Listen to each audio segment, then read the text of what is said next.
What's up, guys? How you doing? Hope you're doing well. Today we are going to do the Utah Jazz 2020-2021 season preview and predictions. So without further ado, let's just get into their 2019-20 recap. So they had Mitchell and Rudy Gobert, Donovan Mitchell and Rudy Gobert, made their first All-Star games. Rudy Gobert has been in the league a while, and he's been a really good player for a while. I was surprised he actually made a All-Star game just because the type of player he is doesn't usually make it. And then Mitchell is inevitable. He was just a young star and it was going to happen. They signed Bojan Bogdanovic, who was really good for them. He was a 20-point-per-game scorer and just helped take the load off of Mitchell scoring-wise. And they also traded for Mike Conley, but he was very disappointing, actually, and his contract is really big. He only averaged like 14 points on really bad efficiency. Just was not a great season for him. In the bubble, they were the 6th seed, and they played the Nuggets in the first round, and they held a 3-1 lead against the Nuggets, but ended up blowing that 3-1 lead. Even with Donovan Mitchell having the amazing series he had, there just wasn't enough help around him. Bojan didn't travel with them to the bubble. Their really only second scoring option was Jordan Clarkson, so yeah, it was tough for them scoring the ball in the bubble. And they gave their two All-Stars, Donovan Mitchell and Rudy Gobert, max contracts this summer, and we'll get into those with each player. So looking at the moves they made this offseason, they signed Derek Favors as a free agent from New Orleans. And this is kind of funny because this team had really no movement, and this was really the only offseason move they made. And this is a guy they had last season, so and multiple seasons before that. So it was very weird. Derek Favors was traded to New Orleans last year, and it was mostly because the fit between Favors and Gobert was really weird, just because they both are traditional bigs, so they can't really play together. But now he's coming to the team as more of a bench 5, so he's going to fit better. They're just never going to be on the court together. And yeah, he's a really good backup 5, so he does that well for them. And he's not on a ridiculous contract, so Derek Favors is a good signing. And he is used to being on this team, so it's not going to be like a huge period to like get used to the system and stuff. And then the only notable player leaving them in free agency is Ed Davis, who signed with the Minnesota Timberwolves. Not a huge deal. Derek Favors is the better player and will completely take over his minutes. The only thing is Derek Favors was a really good rebounder last year, like scary good. Like he only played like, I want to say 10 minutes a game and averaged 3.5 rebounds in that time. And that might not seem like a lot, but if you like expand that, it's like 12 rebounds per 36 or whatever. And he's just always been a really good rebounder. But besides that, he's an inefficient scorer and can't really do much else for you. So staying on this team, they have Joe Ingles. He's been on this team for a while. He was kind of like a weird player where he was just hopping around teams, kind of just like a fringe bottom of the bench player. But then once he got to Utah, he really found his role. He's a really good playmaker at the 3 position, really good shooter, pretty good defender, not athletic, so it's tough for him to stay in front of guys, but he's really smart and just understands angles and stuff. So yeah, he's just a really smart basketball player. His athletic limitations definitely show sometimes, and just as a scorer, he's not really doing much for you. He's more of a creator and just good in the flow of things in the offense. So I mean, he's definitely a very nice player to have, but yeah, just like last year during the playoffs when they really needed a second or third scorer with Donovan Mitchell, it showed that he really can't do that. But as a secondary passer and ball handler and defender, he's still really good for them. Georges, I think it's Georges or just George, there's an S at the end, Georges Niang. He's another small forward off the bench, and he's very limited. He's part of the problem with this team, like how this team isn't deep at all, and they just have to play dudes like him a lot of minutes. He's not bad, but really his only above average NBA trait is 3-point shooting, and even that is inconsistent at times. He's not a great defender, fouls a lot, has trouble just like staying in front of guys.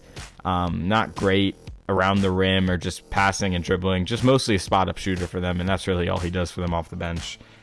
Royce O'Neal, who starts for them most of the time, he's like a good 3-and-D guy. He's similar to Georges, where like he doesn't have much offensively besides catch and shoot, but Royce O'Neal is actually a pretty good defender. I would put him like above average. Not great when he has to guard like other top 10 scorers or whatever. Like when he has to play a really good small forward, he obviously gets exposed, but generally he's a pretty good defender, and he's on a really good contract, only $8 million a year, and he shoots very well from three, plays pretty good defense. So good player to have on your team.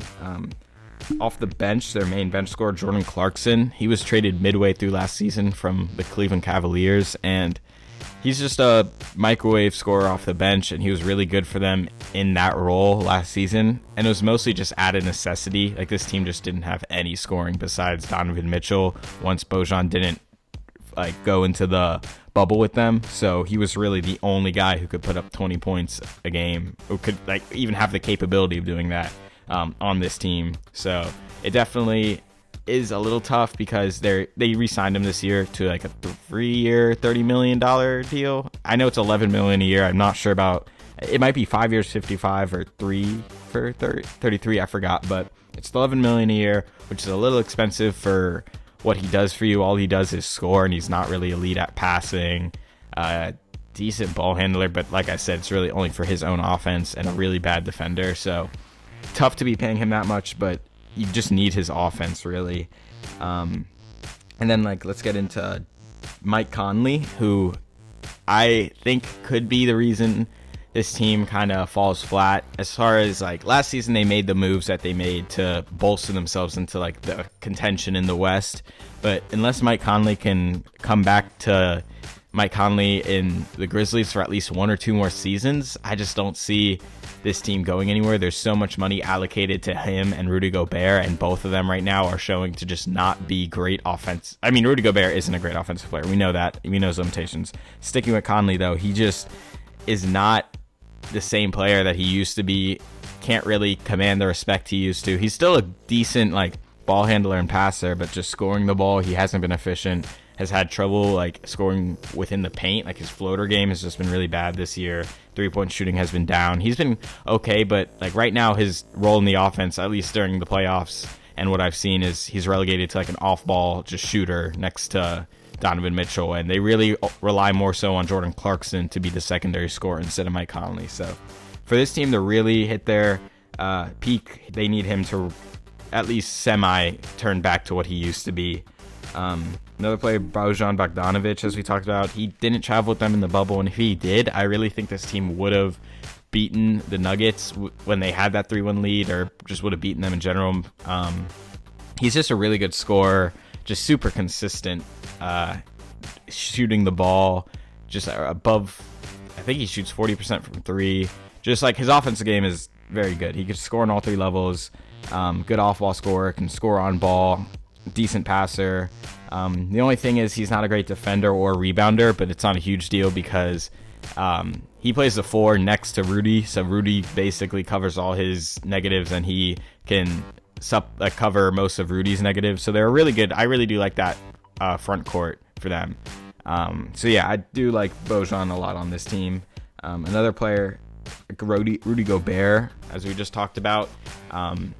So this is where I go in. I'm not the biggest fan of Rudy Gobert. I understand how impactful his defense is on the regular season, and the lob threat he is, his rebounding. He does a lot good for this team, and he's the reason this team has made the playoffs and been a consistent playoff team in the West for the last few seasons. But with paying someone like that amount of money, it's just you put a hard cap on how good you can be. I just don't think you can really compete in the NBA or compete for championships if your second best player cannot score the ball in any self-creating way. He's just a lob threat around the rim, and he, even when he tries to isolate and post up, he just isn't skilled enough, and he shows. He looks goofy, honestly, trying to score against opposing bigs when he has his back to the basket. So it's just tough to pay a guy like that much money, because the things he does, you can just get 80% of it from a center who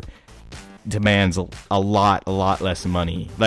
Tristan Thompson, while not as good as Rudy Gobert, is a similar rebounder, more switchable in my opinion on defense, not as good of a rim protector, but decent enough to get by, and you're paying him $9 million a year, and Rudy Gobert is making nearly $40 million a year. So it's just tough for me to pay someone like that much money, because his impact on the court just isn't that apparent anymore with the current NBA, and just that type of player. He's not a skilled big. He's just a really good defender and rebounder and lob threat, and that's just not worth $40 million to me. So yeah, I just like, you could just see it in their playoff series when they didn't have a second scorer. It's because their second star is Rudy Gobert, and Rudy Gobert just isn't a traditional star, and I don't think you can really compete for championships if Rudy Gobert is your second best player. That's my opinion. So let's move on to the star of this team, Donovan Mitchell, who I believe is really good. Obviously, he had like a crazy playoff series against the Nuggets, had a few 50-point games, and just showed how good he can be as like a singular offensive source. And I do think the sky's the limit for him. His shooting definitely could get better, and just like, he needs to be more consistent. I will say he's really good at shooting through bad scoring nights. Like, there's a bunch of times when he enters a fourth quarter, like just last night, he entered the fourth quarter against the Oklahoma City Thunder with 10 points and shooting terrible from the field, and ended that fourth quarter with 20 points and shot really well in that fourth quarter. He's just really good at, like, when you need a bucket, he's going to get a bucket, and he doesn't like get down on himself. He just gets to his spots and hits the shots he's comfortable with, has a really good mid-range game. His three-point shooting is like hot and cold. Like, he's never going to be a bad three-point shooter. Like, he's always, you have to cover him at all times, and he's like good from out there. It's just, he's not elite. Like, against the Nuggets, he looked elite just because he was pretty hot then. But right now, like, his three-point percentage is like 35%. So he just hovers between like average to elite three-point shooting. And then defensively, it depends on how like intense of the game it is, because since he's their offensive source, he's not going to be going 100% on defense all the time. But when he has to lock down the opposing guards, he's really good on ball. And he's just really strong for being 6'3". He's like 6'3", 220, I think. So he's just like a really big dude. Good at getting to the rim too. Pretty good at getting fouled. He just has a really complete game, and I like him as like an offensive source. He's really good at carrying a team, raising their floor. So I really like Donovan Mitchell, but this team is just issues some worry in me. So let's just get into the prediction. I like this team, and I think they will make the playoffs and probably make the play-in. I don't think they'll make the top 7. I predict them to be the best team in the play-in tournament, which I think is fair for them. I just think with Mike Conley, I don't know, unless he returns back to what he is, they don't have a lot of scoring around Mitchell. Even with Bojan, which he should help, it's tough with how talented the West is and how much better they're getting. This team is just kind of flatlining and like staying as they were. Like, they were a few years ago, this team was good enough to be the 4 or 5 seed in the West, but the West just keeps getting better, and they're just not rising with the West. Like, I know Bojan is a really good addition, and he's been good for them, but that's just not enough to rise you above teams like, in my opinion, the Suns, who added a lot of good pieces this year, or the like Mavericks with Luka coming up. There's just a lot of teams that are gonna keep passing them as the like season progresses and year progresses. So I have this team making the play-in tournament, but not making the top 7. That's how I feel. Let me know how you feel in the comment section below. Like and subscribe, and I'll talk to you guys next time. Bye.